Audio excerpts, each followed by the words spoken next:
Welcome to r/Maliciouscompliance, where OP kidnaps a woman. Back when I was in college, I lived in a 2-bedroom apartment with a nice German student. He was a nice guy and he would often have his friends over. I didn't mind it at all because I just moved to the area and needed new friends anyways. Our landlady though, she was a nightmare. She was this small, grumpy lady who would complain over the smallest things. She doesn't live with us, but tries to control everything. The color of our sheets, the scent of candles that we light, where we put our stuff, etc. Needless to say, we hated her. We pay for our electricity and water, so it doesn't matter if we have our friends and family stay over once in a while because whatever they consume more of, we'll foot the bill ourselves anyways. My sister visits me once a month for one night, just whenever she's in town. One day, my landlord found out and got so mad she wanted to call the cops on us for not respecting the rule of guests cannot spend the night at her property. The only reason she does this is because she feels if a guest would stay a night, they should have to pay the full rent for the month.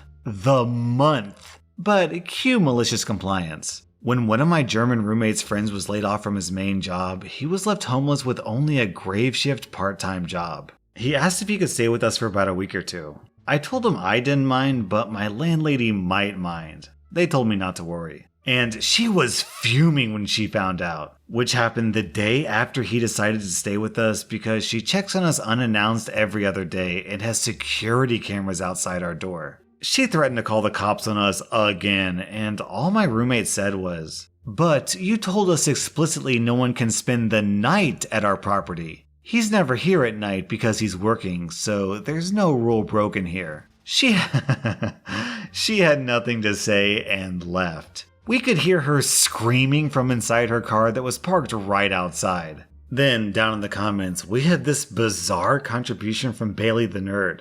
Man, I know what you mean about crazy landladies. My first landlady was a reverend, she wasn't, who asked me if I was into Satanism before I moved in. That should have been a red flag, but rent wasn't normally that cheap where I was moving. Here are some tidbits about my time with her. 1. She was extremely racist. Didn't like Asians, Mexicans, or blacks. She was, herself, black. 2. She accused me of trying to make her son's plane crash with voodoo because I was stupid enough to ask her who was the person in the picture nailed up outside my bedroom. 3. She did a 2-hour sermon in her living room every day. This was the only time it was safe to leave your room, as she wouldn't stop for anything, but would glare at you the entire time you walked by. 4. She accused me of Satanist, feng shui, Buddha stuff on night 1 because of how I arranged my groceries in the pantry. Haha, fun times. I hope never to see Mad Margaret ever again.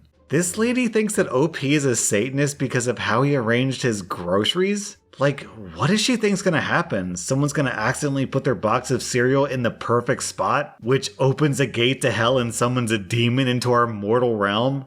Our next Reddit post is from Smack Ace. In 2018, I lived in Southern California while I was finishing up graduate school. Uber was more popular than ever, and given how spread out California is in general, it was an easy side hustle to shuttle people back and forth. However, I only did it for a little while because I'm not really the most patient person, and eventually got tired of people's BS and attitudes. One of the common tactics for customers looking to screw a driver was to cancel their rides in the middle of the trip to avoid paying the fare. They would often say how they did it accidentally and then ask me if I could just finish the trip since we're basically there anyway. This happened to me 3 times. The first 2 times I pulled over and told them to get out of my car, which they complied. Albeit, they called me several names and threatened to kill me. The 3rd time is the subject of this post. It was about 4:30 in the afternoon on a Tuesday when I decided to log on and catch some fares. Most people go into the office on Tuesdays and Thursdays and are looking to get rides home between 4 to 5 p.m. to beat the traffic. At this point, I should mention that I was living in San Diego. If you know the area, you know that many people work in the city and live in the outer areas. Chula Vista, Imperial Beach, Escondido, Pacific Beach, because it's cheaper. The day of the event, oh yes, it was an event, lol. I picked up a middle-aged woman who was a student at the local community college downtown. Although she was in community college, I could tell she had money by the way she dressed and where she was going, La Jolla. She gets in my car and starts to make a conversation with me. I'm driving through town, and as I'm about to get on the highway, I hear the cancellation ding. I pull over to a parking lot and let her know that she canceled the ride and I couldn't drive her until she rebooked it. She gave me the "it was an accident" excuse. I told her not a problem and to just rebook the route. Well, at this point, all those people I told you about earlier had just gotten off work and we were in what we call the power hour of maximum surge pricing. La Jolla is like 25 to 40 minutes from downtown San Diego depending on traffic. I looked and the trip would have cost her $70. She told me she wasn't going to pay that. I said fine and asked that she exit my vehicle. She refused and told me to take her home like I was her chauffeur. At this point I was pissed and wouldn't have done it even if she gave me $100 cash. I didn't really need the money. I asked her politely again. She refused. I had never really gotten to this point before. The other two people were guys, and I would have no qualms about yanking their butts out by force and beating them in the middle of the highway. However, that wouldn't have been a good look in this situation. I thought about going to the police given that we were 3 blocks from the headquarters, but I wanted her to feel the burn. Cue malicious compliance. I asked if she wanted a free ride. She suddenly perked up and said, "I knew you'd come around. You're such a nice guy." I said buckle up and we got on Interstate 5. Here's the part where I tell you that San Diego is 16 miles from the Mexican border. I also keep my passport in my glove compartment because I did volunteer work in Rosarito every so often. We were about 4 minutes into the ride when she asked where we were going. I turned around and told her, "I'm going to Tijuana and I'm glad you could join me. I hope you brought your passport." At first she didn't think I was serious, but by exit 4 she started to panic. I told her she was welcome to get out anytime, but she needed to make a decision soon because after we passed exit 1 there was no turning back.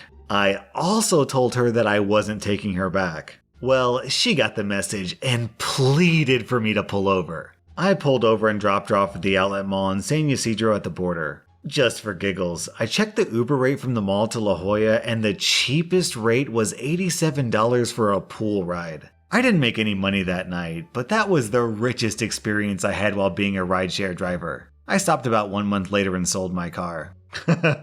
OP, this lady didn't want to pay you, so you escalated to international kidnapping? Hats off, OP. That takes guts.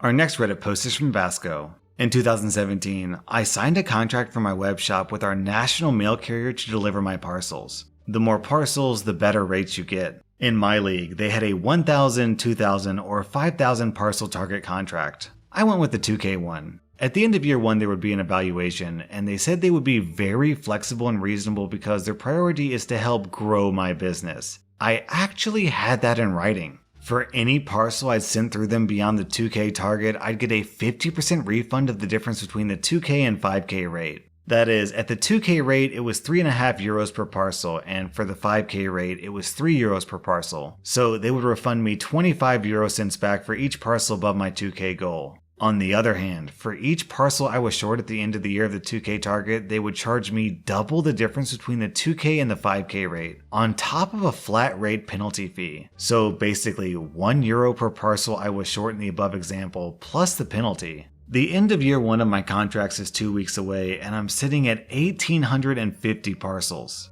Thinking that 92.5% of my target is pretty good for year 1, I gave them a call to talk about the extra charges and the penalty, and see if I could get the 5K rate for the next year as I was seeing and expecting strong growth. In the end, it was their priority to help grow my business, and they were very flexible and reasonable. No, sir, they were dead set on me paying the penalty. Charge me extra for the 150 parcels, and on top of that, they would set me back to the more expensive 1K target rate for the next year. I tried to escalate it, but to no avail. So much for helping growing my business and being very flexible and reasonable. In comes the malicious compliance. I did the math, and paying the penalty plus extra charges was nearly double of what it would cost me to reach my target if I would just pay for 150 extra parcels out of my own pocket. I bought 150 bubble wrap envelopes dirt cheap, printed 150 stickers with my own address, put those on each envelope, drove to the mail office and dropped off 150 empty envelopes. Next morning, the mailman arrives at my door with a grin on his face. He's a cool guy and a stash of envelopes, wondering WTF I'm up to. Later that day, I called to let them know that I reached my target and that I would not renew my contract. I signed with a competitor for about the same price per parcel, no strings attached, and did 17,000 parcels in year 2, which amounts to 50,000 euros in business they missed out on. OP, instead of sending yourself 150 letters, what you should have done was send 150 letters to the mail office saying you would like to end your contract. I think that would have gotten the message across much more clearly. Our next Reddit post is from Redonkulous. So, about 2 months ago, my neighbor moved out. Now, we weren't hangout level friends, but we were cordial with each other. We had an agreement that if the other wasn't home when a package came, we'd go grab it and just give it to the other when they got home, as my neighborhood is littered with porch pirates. So, a month ago, a new neighbor moves in. He has a package arrive. He's not home. I grab the package, figuring I'd try to make the same arrangement with him. An hour later or so, he pulls in his driveway, and I come out to meet him with his package. I hand him the package, and I give him the rundown about package thieves in the area. He loses his cool and tells me that, "I don't need your effing help. Mind your own business. Leave me the F alone." And storms off into his house. Okay, cool. Fast forward to yesterday. I'm outside doing honeydews. Flowers, yard, blah blah blah. Neighbor isn't home. Amazon guy comes and drops off a package on dude's doorstep. Cue malicious compliance. Not 5 minutes after the Amazon guy leaves, here comes a porch pirate, grabs the package, and just starts casually walking back to the sidewalk. Just as the thief makes the sidewalk, the douche pulls into his driveway. The thief takes off running. He gets out of his car and starts screaming at me. I told him, "Nah, dude, I believe you told me you didn't need my help and mind my own business, so that's what I did." The guy gets all pissed and runs into his house. You could hear him breaking stuff. Hilarious. Our next Reddit post is from It's a Phoebe. So this is happening at this moment in time, so the full fallout isn't here yet. My soon-to-be ex-husband filed for divorce after I finally got the balls to move out after he started physically abusing me. No big deal, I was planning on filing anyways. The cast of this story is Matt, who's OP's husband, Jen, OP's attorney, and Steve, OP's husband's attorney. I found a great attorney, Jen, who took my case pro bono. Since we were living together all of 2019 and I moved out in 2020, Jen told Steve she felt that Matt and I should split tax returns 50-50. She also mentioned that since he made significantly more than I did, he should pay $500 to Jen as my attorney fees. Well, my ex did not like this. He called me. "Hey, so since I have to pay $500 of your lawyer fees, I'm taking that from your tax return check." That's not how this works. I have nothing to do with her requesting lawyer fees. And even if I did, you'd be forced to pay that $500 back to me when we go to court. "Well, we had a deal." No, we didn't. "That you talked to your lawyer about the fees and you didn't." I didn't agree with that. I only agreed to half the tax return and all my stuff before the marriage coming with me.